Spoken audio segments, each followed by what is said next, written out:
Thomas's branch line had a station by a river. As he rumbled over the bridge, he would sometimes see people fishing.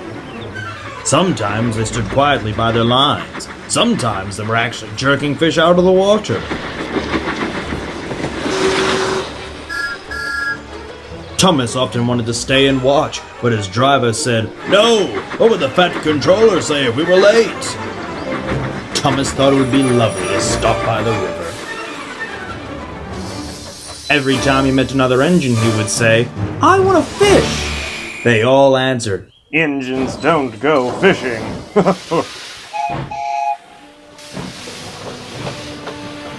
"Phew, silly stick in the muds," he would snort impatiently. Thomas generally had to take in water at the station by the river. One day he stopped as usual, and his fireman put the pipe from the water tower into his tank. Then he turned the tap, but it was out of order, and no water came. "Bother," said Thomas, "and I'm thirsty." "Never mind," said his driver. "We'll get some water from the river." They found a bucket and some rope and went to the bridge.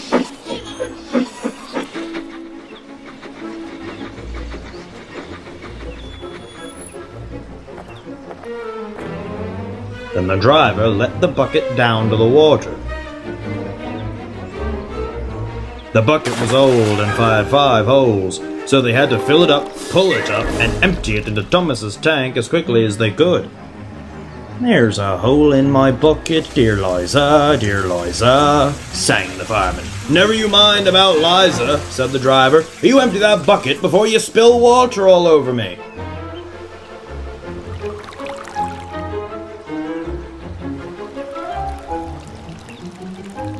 They finished at last. That's good, puffed Thomas as he started, and Annie and Clarabelle ran happily behind him.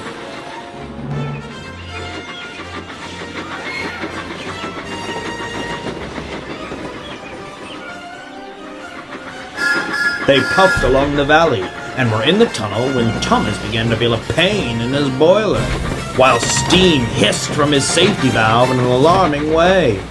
"There's too much steam," said his driver, and his fireman opened the tap to the feed pipe to let more water into the boiler, but none came.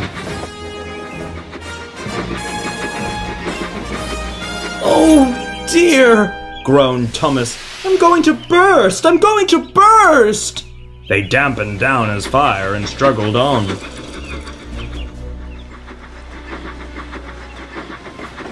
"I've got such a pain! Thomas hissed.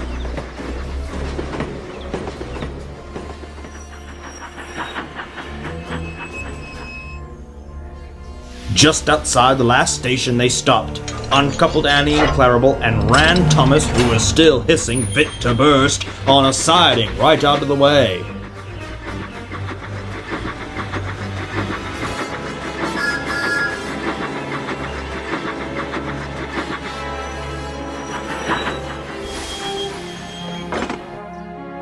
Then, while the guard telephoned for an engine inspector and the fireman was putting out the fire, the driver wrote notices in large letters, which he hung on Thomas's front and behind.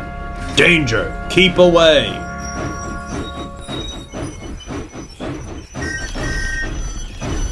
Soon, the inspector and the fat controller arrived. "Cheer up, Thomas," they said. "We'll soon put you right." The driver told them what happened.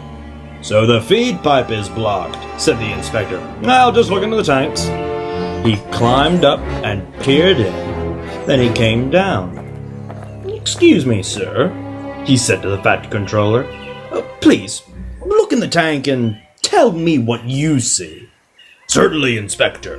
He clambered up, looked in, and nearly fell off in surprise.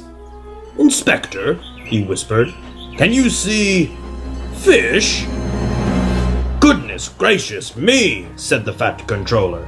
"How did the fish get there, driver?" Thomas's driver scratched his head. "We must have fished them from the river," and he told them about the bucket. The fat controller laughed. "Well, Thomas, so you and your driver have been fishing, but fish don't suit you, and we must get them out." So the driver and fireman fetched rods and nets, and they all took turns at fishing in Thomas's tank, while the fat controller told them how to do it. When they had caught all the fish, the station master gave them some potatoes, and the driver borrowed a frying pan, while the fireman made a fire beside the line and did the cooking. They all had a lovely picnic supper of fish and chips. "That was good," said the fat controller as he finished his share. "But fish don't suit you, Thomas, so you mustn't do it again." "No, sir, I won't, sir," said Thomas sadly. "Engines don't go fishing. It's much too uncomfortable."